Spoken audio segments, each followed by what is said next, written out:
दुनिया के सामने भारत ने खोली आतंकवाद की पोल। दिल्ली विस्फोट को लेकर SCO बैठक में गरजे एस जयशंकर। विदेश मंत्री बोले कोई लीपापोती नहीं और ना ही कोई बहाना।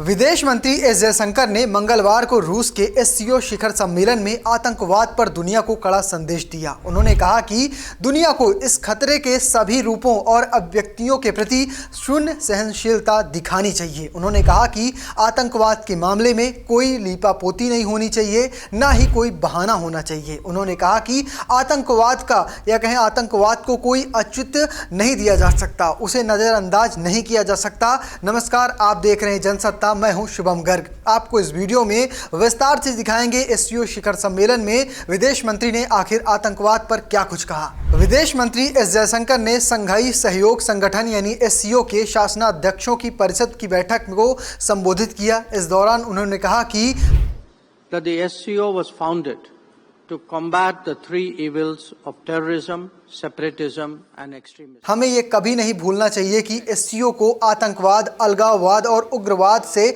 निपटने के लिए बनाया गया था। बीते वर्षों में ये खतरे और भी ज़्यादा गंभीर हो गए हैं। विदेश मंत्री ने ये कहा कि ये ज़रूरी है कि दुनिया आतंकवाद के सभी रूपों और अभिव्यक्तियों के प्रति जीरो टॉलरेंस दिखाए।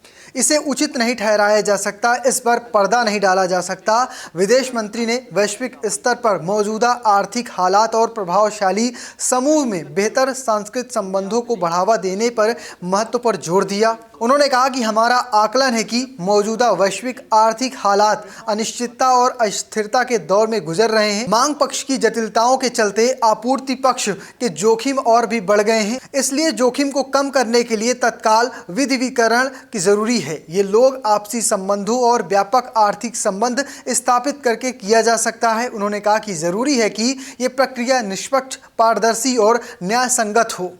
तो फिलहाल ये थी दिल्ली ब्लास्ट से कहें आतंकवाद पर एस जयशंकर ने SCO समिट पर अपनी बात रखी। चलिए आपको SCO समिट में एस जयशंकर ने पूरा भाषण क्या दिया, किस तरह से उन्होंने अपनी बात रखी, विस्तार से दिखाते हैं। The theme of this session covers trade, economic, cultural and humanitarian cooperation. Let me summarize India's approach to the trade and economic issues that were discussed in the last session. We assess the global economic situation to be particularly uncertain and volatile currently. Supply-side risks have been aggravated by demand-side complexities. There is consequently an urgent requirement to de-risk and diversify. This is best done by as many of us forging the widest possible economic links.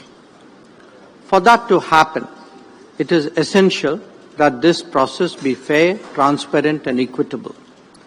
India's endeavours to conclude free trade arrangements with many of you here are relevant. Regarding culture, India's long-standing historical ties with SCO members makes it particularly pertinent.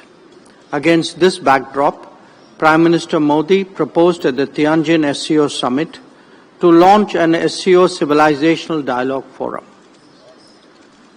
As a civilizational state, India strongly believes that people-to-people exchanges lie at the core of any genuine relationship.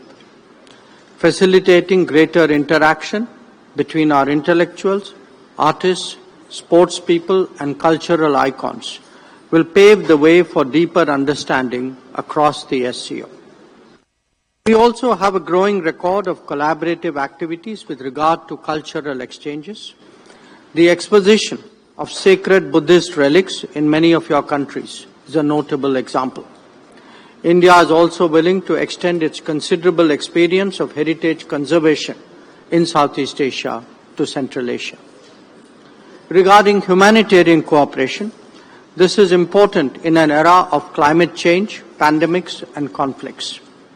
Recognizing that, we have provided cancer treatment equipment to some SCO members. Similarly, India's supplies of vaccines and essential medicines reflected that commitment during difficult times. During the recent earthquakes in Afghanistan, Indian relief assistance reached the affected areas the very same day. Our initiative for the Coalition for Disaster Resilient Infrastructure also merits your attention. Let me now turn to the modernization of the SCO. As the organization continues to evolve, India strongly supports its reform-oriented agenda. We welcome centers addressing challenges such as organized crime, drug trafficking, and cyber security.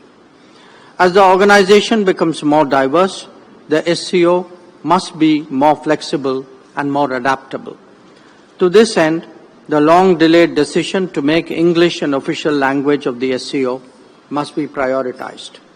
Colleagues, Excellencies, we all recognize that the SCO must keep up with contemporary changes.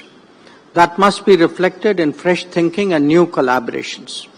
India's initiatives, such as the SCO Special Working Group on Startups and Innovation and the SCO Startup Forum, are good examples. They are aimed at promoting innovation and creativity, especially targeting the younger generation. Similarly, the recent SCO's Young Authors Forum in New Delhi is a good way of strengthening people-to-people ties. Excellencies, we must never forget. फिलहाल आप कैसे देखते हैं पूरे मामले को? Comment box में लिखिएगा और चैनल को सब्सक्राइब करना, पेज को फॉलो करना बिल्कुल भूलिएगा। धन्यवाद।